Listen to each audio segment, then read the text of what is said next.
Oke, sekarang aku mau bahas tentang ciri-ciri atau kriteria pemimpin yang baik menurutku. Ada 3 kriterianya. Aku sih balik lagi ke filosofinya Ki Hajar Dewantara aja dalam pendidikan gitu ya. Aku pakai juga dalam kepemimpinan. Menurutku pemimpin yang baik tuh yang tahu ing ngarso sung tulodo, ing madya mangun karso, sama tuturi handayani itu sih. Cuman memang jujur pada prakteknya itu very subtle, sangat susah untuk diterapkan. Dan kalau misalnya ada orang yang menerapkan itu, aku respect sama orangnya gitu. Nah, kita bahas satu-satu ya. Ing ngarso sung tulodo. Menurutku pemimpin yang baik itu yang bisa, kalau dia posisinya di depan. Karena menurutku gini, pemimpin itu kudu fleksibel juga gitu. Nggak selalu loh pemimpin tuh di depan. Kalau menurut Ki Hajar Dewantara, dia bisa di depan, dia bisa di tengah, dia bisa di belakang gitu kan. Jadi dia bisa menempatkan posisinya, dia bisa menyesuaikan posisinya gitu.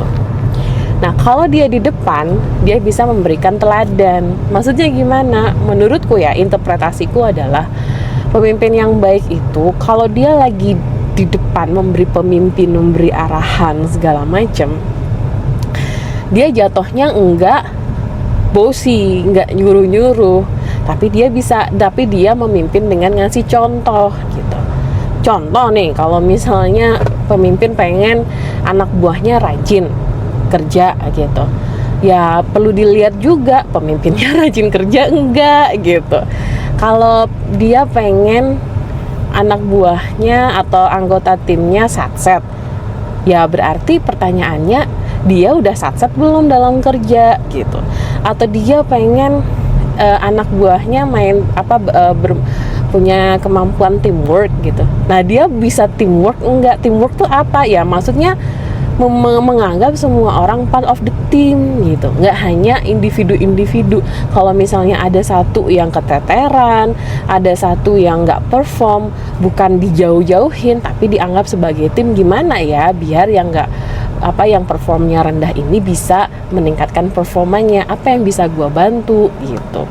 Menurutku itu sih yang kalau aku perhatiin kadang-kadang tuh susah juga, karena mungkin power tend to abuse gitu ya. Ketika orang merasa udah punya kekuasaan, punya posisi, punya jabatan, dia tanda kutip berhak nyuruh orang melakukan apapun yang dia mau gitu. Dan menurutku bukan itu hal yang aku interpretasikan dari ing ngarso sung tulodo. Justru sebaliknya, ketika lagi berperan di depan menjadi pemimpin, memiliki jabatan, harusnya ngasih contoh dulu gitu. Nih cara kerja yang baik tuh kayak gini, nih cara kerja yang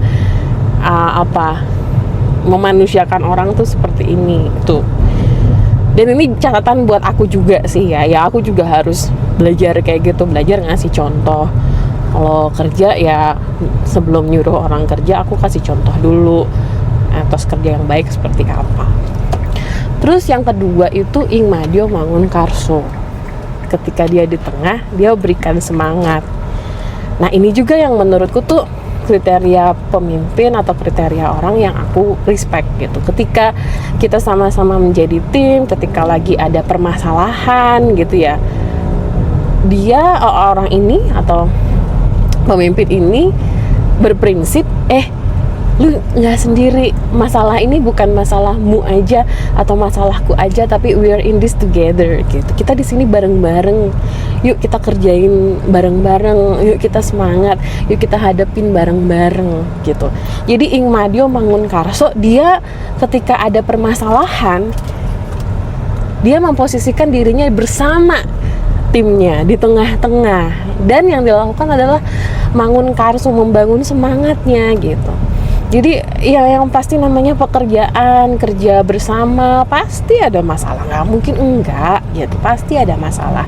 Menurutku orang yang aku respect adalah ketika ada permasalahan, dia bisa menempatkan posisinya bersama anggota timnya yang lain gitu, dan membangun semangatnya gitu. Terus yang terakhir, nah ini yang menurutku paling susah, dan kalau ada orang yang melakukan ini, I will like automatically respect gitu, adalah ketika dia di belakang. di belakang, dan dia mendorong orang yang ada di depannya untuk semakin ke depan. Itu berat, itu susah. Aku pribadi aja mungkin belum bisa gitu menerapkannya sepenuh dengan utuh gitu ya, prinsip Tutwuri Handayani ini. Kenapa? Karena ini menurutku ini masalah menurunkan ego gitu. Karena yang namanya posisi pemimpin orang itu kan nggak bisa selalu di depan. Mungkin ada kalanya anggota timnya atau juniornya lebih maju gitu, lebih bagus dalam satu hal dibandingkan dia. Nah, menurutku orang yang bisa menempatkan posisinya di belakang orang yang lebih maju ini itu aku appreciate karena dia berhasil menurunkan egonya ketika dia melihat juniornya lebih berprestasi atau lebih maju. Dia bisa melihat, oh iya ya, emang dia bisa merekognisi, menyadari, oh iya ya, anggota timku yang ini emang lebih bagus dari aku gitu. Dia kerjanya lebih bagus atau lebih pintar atau lebih apalah, lebih ke depan, lebih berprestasi lah dibandingkan aku. Dia menyadari itu, dan justru yang dilakukan selain hanya menyadari, dia mendorong si anggota tim ini atau inferiornya inferiornya atau juniornya dia ini, dorongnya misalnya dengan berikan semangat atau bahkan memberikan support supaya gimana si junior ini bisa lebih maju lagi, bisa lebih sukses lagi gitu. Menurutku itu dan yang lebih susah lagi kadang seandainya junior ini lebih maju dan mungkin memiliki posisi yang berseberangan. Kalau ada pemimpin yang akhirnya bisa mengakui bahwa junior ini betul apa yang posisi dia misalnya memang lebih relevan, lebih bagus daripada apa yang dia lakukan sekarang, dan justru mendorong si juniornya supaya lebih sukses. Wah, menurutku itu betul-betul menjadi karakter pemimpin yang handal sih gitu. Aku udah sampai kampus nih, jadi udah dulu ya. Sampai jumpa lagi.